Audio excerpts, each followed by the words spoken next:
charges trop élevées. On est dans un pays qui consacre 57% de sa richesse nationale à la dépense publique. 57%. On a quasiment le record du monde. Donc quand je dis qu'il faut baisser la dépense publique, ça intéresse tout le monde. Et ça intéresse au premier chef les producteurs, les agriculteurs.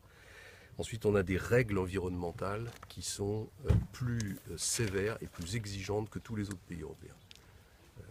Moi, j'ai proposé déjà à plusieurs reprises qu'on prenne une décision simple, qui ne coûte absolument rien, qui consisterait pendant un temps, pendant 2 ans, pendant 3 ans, à suspendre toutes les exigences normatives françaises qui ne sont pas appliquées dans les autres pays européens.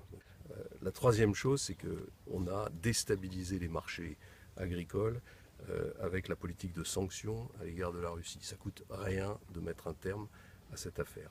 Et puis enfin, et ça c'est le sujet le plus important, et c'est celui dont on va parler maintenant avec les éleveurs et les professionnels qui sont là, il y a une relation avec la grande distribution nouvelle et avec les transformateurs à mettre en place. Il n'y a pas une société qui peut fonctionner avec des producteurs qui perdent de l'argent en produisant. Voilà. Il y a des consommateurs qui achètent des produits pour se nourrir, il y a des transformateurs qui gagnent de l'argent et qui font travailler des hommes et des femmes en transformant les produits, et en bas de la chaîne, il y a des producteurs qui perdent de l'argent. Ils ne peuvent pas éternellement perdre de l'argent. Donc ça veut dire que c'est la production qui va disparaître. Et si la production disparaît, c'est l'indépendance du pays qui est en cause, c'est sa culture, c'est l'emploi, c'est l'avenir des zones rurales, enfin c'est des conséquences désastreuses. Donc c'est cet effort-là qu'il faut faire et c'est de cela qu'on va parler maintenant.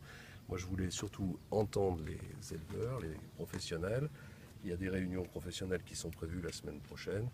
Et après ces réunions professionnelles, moi je ferai mes propositions. Mais ce lot-là, vous voyez, on avait des portes à l'arrière, hein, oui. Et il y avait des paddocks spécifiques à chaque lodage. Oui.